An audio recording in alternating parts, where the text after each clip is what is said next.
your guides to a really great financial future. Tom and Don are talking real money. It's another Talking Real Money audio podcast and video podcast. Looking right at you. Hi, I'm Don.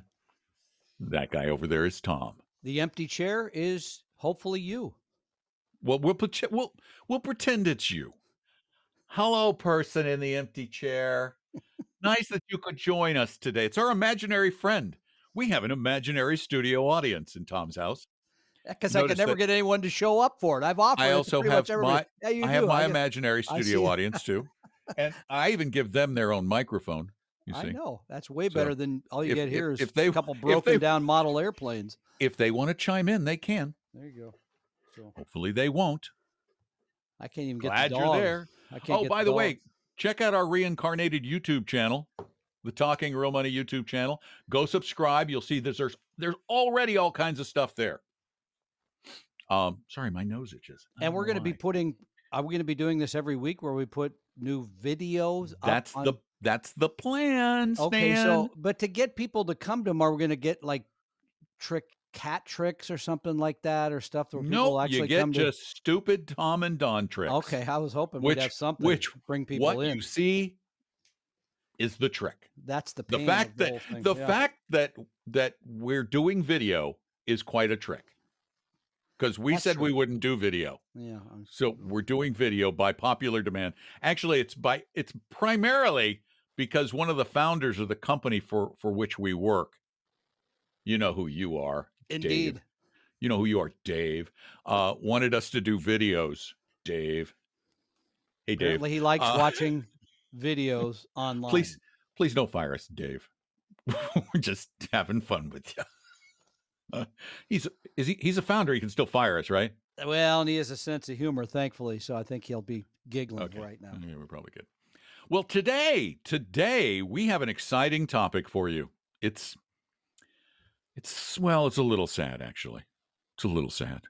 Once again, we're going to mourn the passing of the 60/40 portfolio, because apparently another expert is convinced that the days of the 60/40 balanced portfolio are numbered. So are you going to strike up taps here? Do you have some sort of funeral? I don't know. In post-production, I might. I don't know. So let's talk about what a 60/40 is first before we begin the tears flowing. Does it really matter? It's dying. Yeah, I know. You're right. Maybe we should just let it go and not even describe it. So 60/40 is kind of your everyman balanced portfolio. 60% of the money in our world is in a widely diversified portfolio. For many people, it's 60% in the S&P 500. We don't agree with that. And then 40% is in that other thing that everybody says is going to go down so much you shouldn't own them today, called bonds, fixed income, IOUs, a piece of paper that says I will pay you back your money, principal plus a small amount of interest. And I do mean a small amount of interest, because bonds are not paying very much right now. So that always brings out these people that say, then you got to put the money in something else. Mike Willis, What is that else, by the way, we'll Mike? get to that in a minute. Mike Willis, who is, and I love this title, the lead portfolio manager of index funds. Now, I'm not quite sure if you're the lead portfolio. What are you doing? Running the index oxymoronic. Funds. I know. How can you be a manager of an index fund? Don't forget to add that company, because the people that run the index said to. Now you force me to look him up. Mike Willis. So Mike says federal money supply spigot, all the money the feds are borrowing, throwing at the economy, et cetera, the government. You got the feds are going to borrow $1.3 trillion over the next 2 quarters. And the fact that the debt is now going to reach over 100% of the GDP makes fixed income so risky. Bonds, U.S. government bonds, which we have been recommending you use for the safe part of your portfolio for these almost 30 years. You can't own them anymore. It doesn't make sense. Why would you buy bonds that aren't paying anything? Why would you buy bonds when the government's floating all this debt? The economy's awash in cash. Too risky. Doesn't make sense. So he says that has, and I'm quoting now from Mike Willis, has made obsolete any strategy that holds bonds. So if you're 60% in stocks, 40% in these bonds, your strategy is, well, probably like my refereeing career, obsolete. It's over. Get over it. It ain't going to happen. And so what does he say you should own? Yeah, what? Stocks. Stonks. Oh, 100%. Yeah, because they're safer than bonds. Why would you put money in bonds? And I bet he thinks you should put 100% of your money into the S&P 500 equal weight fund, which is the fund he runs.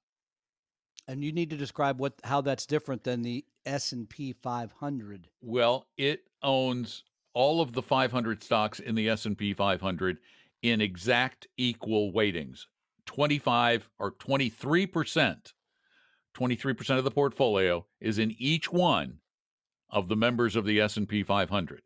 Instead of it being heavily weighted to Alphabet and Apple and Microsoft and Facebook, it's exactly the same weighted to all of those companies plus Hartford, Kansas City Southern Railroad, the Home Depot, American Tower, Lowe's, anybody that's in the S&P 500, they all have the same weighting. So smaller companies are going to have a bigger impact on the direction of this fund than will smaller companies. And when you can get larger companies, you said small. The larger company, the larger I meant, yes. And when you get into an S&P 500 fund, in fact, let's look at the Vanguard Index 500. When you own that today, about a quarter of your money is in, I think, 5 or 6 companies, right? Yeah. Apple, Amazon, Microsoft, Alphabet. Yeah, and the Index Tesla, 500 has annual fees of 0.04%. So cheap. Because they don't really have to pay a manager. No, just paying the index for the use of the index. Mr. Willis needs to get paid for his managing, which is just saying, okay, I got to sell if this reaches more than 20 point or a quarter of a percent of the portfolio. He gets 0.25% a year. That's substantial if it's a big fund. 5 times more. I didn't even look at how big it was. So let me give you, while you're doing that, my take on the death of the 60-40, which I think deserves examination, but does not deserve serious consideration. Number one, we've been hearing this so long. The sky is falling for bonds. Bonds are going down. They got to go. And so I just look it up just out of curiosity. Intermediate term bond fund, Dimensional Funds has a very fine one. Year to date, down a little over 3%. Now compare that and hopefully contrast that with the fact that a year ago, stocks had lost over 30% of their value in a little over a month. You cannot compare the decline that bonds have in any period of time. I even go back to the worst period of time for bonds, I think in the mid-1990s. They lost a few percentage points a year and then very quickly rebounded because of you, as you have pointed out, Don, bond funds are buying new issues at higher interest rates. So while the ones that you held in a fund, the value of those has gone down because the newer ones being issued are worth more, right? With a higher interest rate, does not make sense. The alternative that he recommends, more in stocks, which he calls safer. I do not see how, again, if you step back and just look at the difference between equity investments, exposing your money to the companies Don just mentioned, or getting an IOU from the U.S. government.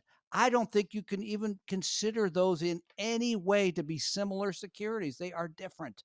One is a speculation on what may or may not happen with those companies, the economy, et cetera.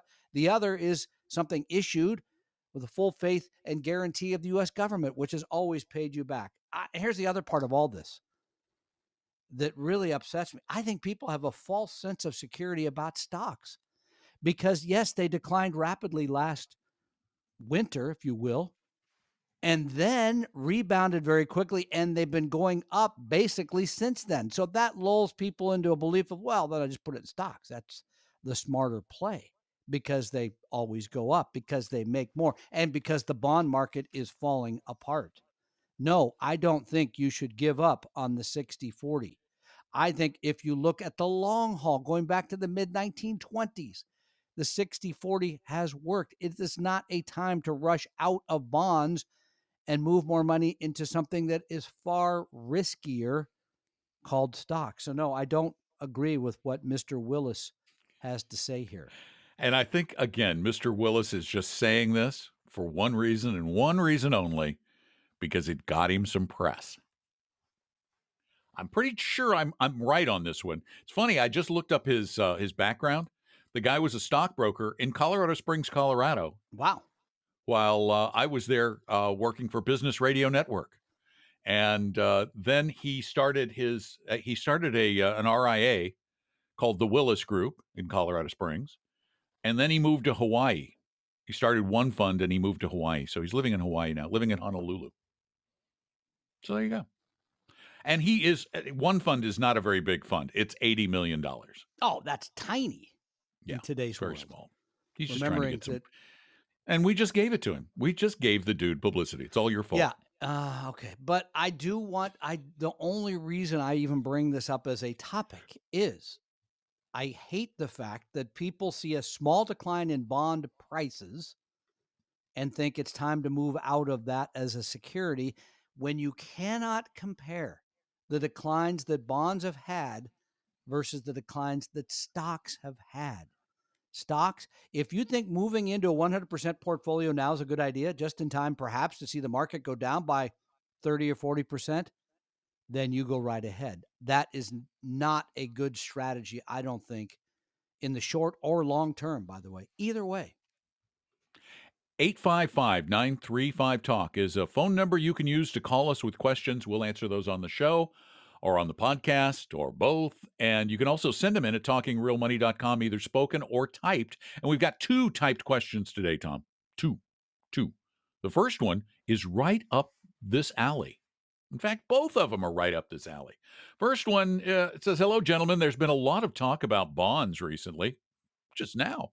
And I have a question about U.S. bond funds versus international bond funds.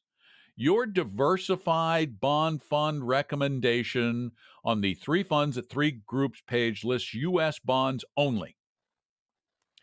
I had recently a retire map analysis done, which was beneficial to me, by the way, and one of the recommendations was an increased exposure to international bonds. I am curious about your thoughts on international bonds versus U.S. bonds, given I have not heard you mention them, at least over the last several months I've been listening. Thanks. You two gentlemen truly do a wonderful job. It's so nice they included you in that. I know. Thank you. Thank you for doing that. Okay. So this is part of the evolution of my knowledge, frankly, around fixed income. As you know, we have always prescribed just using U.S. government bonds. Mm-hmm. And if you just walked in off the street and you're just putting together a portfolio, I'd probably say 60% in a globally diversified portfolio and 40% in U.S. bonds. It's simple, and by the way, the reason we put those portfolios up on the website and is just to add to that, on this show, we do not get into the depths of portfolios that we do as investment advisors for our clients, because our clients tend to have bigger, more complex portfolios, and we're trying to eke out just a little bit better return and a little less volatility. Yeah. And so, yes, in the money that we manage, we have now started using a small amount of international bonds, and not unlike investing in international stocks. It gives you a little more diversification, right? It gives you a little currency diversification too, because now you're investing in other countries' securities, if you will.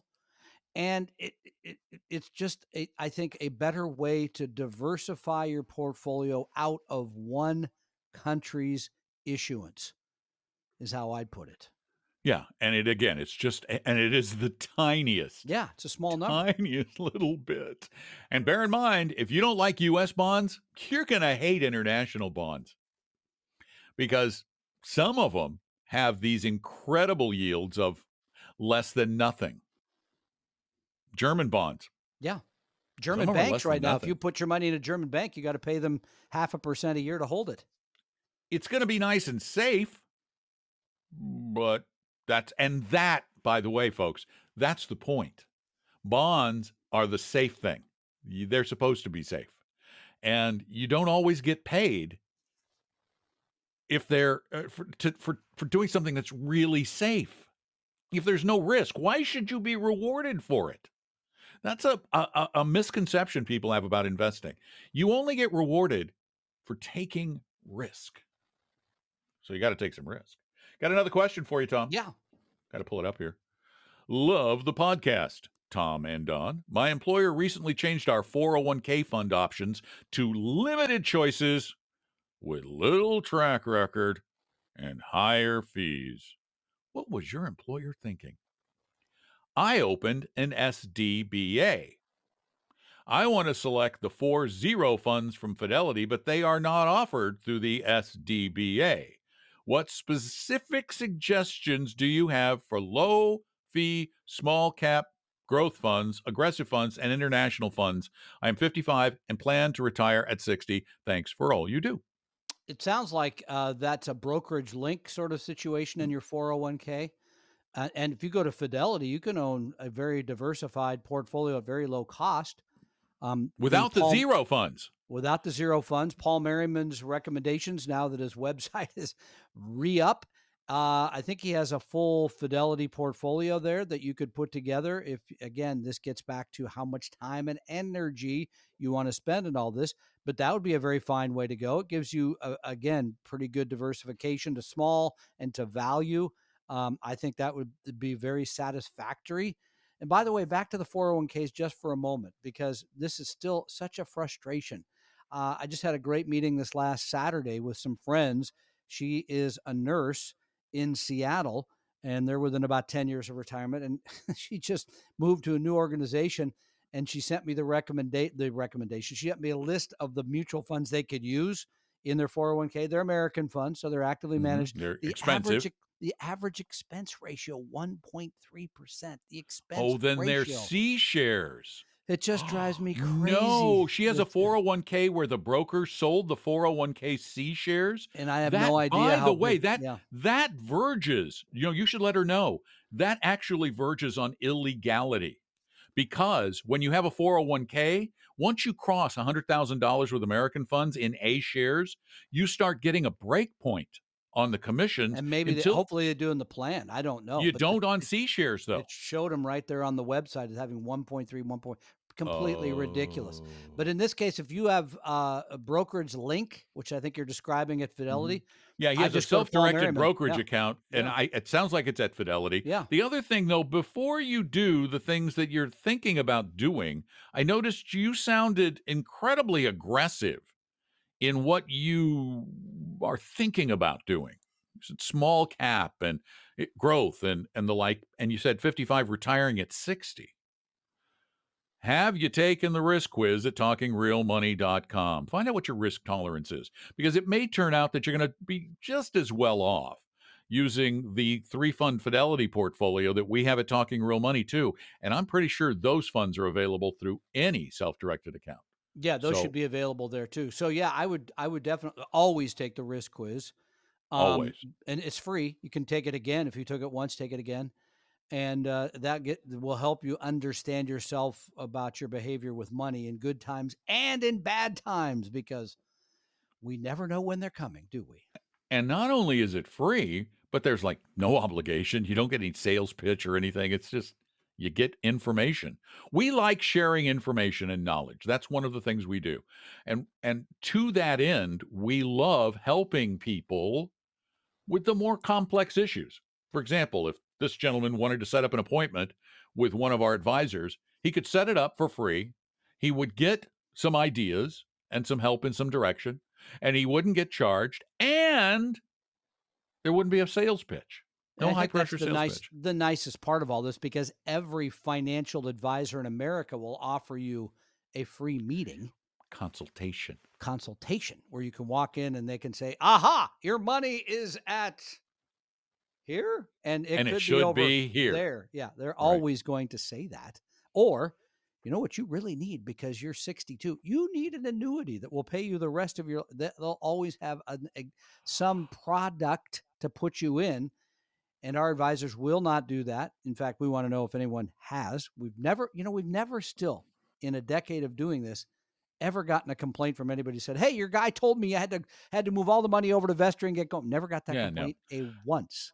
So. And by the way, if anyone is pitching you an annuity in your retirement plan, you either need to call us or go to vestry.com and set up an appointment with one of our advisors before you do something that you can't take back. Yeah. No take-backs. They take away, but you can't take back. Yeah. So, and where do they go just if they want to get that? Go to vestry.com, scroll down to the bottom of the page, set up an appointment, pick a date, time. We'll make the rest happen, even though our office is flooded. Wow. And I'm hoping later this week I've been working on my raft all week, and I'm hoping it'll be in good use on Friday. So, it was lucky you didn't have to bring out the ark, because that's nowhere near done. It needs a few more trees to be felled for that one. And in the Pacific Northwest, they got them. We do have big the trees. Honking trees, big trees. Hey, everybody, thanks so much for being a part of this. Go check out the video podcasts and classes at our reincarnated YouTube channel. It's called Talking Real Money. It's easy to find. And spread the word, tell a friend, write a review at Apple Podcasts. Keep listening. We appreciate you so very much. That's Tom Cock. I'm Don McDonald, Talking Real Money. We hope you realize that the information provided on Talking Real Money is for educational and hopefully enjoyable purposes only. Providing personalized financial planning or investing advice takes time, so please consult with a really good fee-only fiduciary investment, tax, or legal advisor. We know a good one. Investing must always involve risk. In other words, you can and probably will lose money at times. Also, as much as you want it, no one can accurately, consistently predict the future. So past performance doesn't tell you a darn thing about what the future will bring. Unlike many other programs that say something similar, Talking Real Money is not trying to get you to buy or sell any financial products or securities. Instead, the program is provided as a public service by Vestry, a fee-only registered investment advisor. Thanks for listening, and please visit talkingrealmoney.com for more information and disclosures. Are we done now?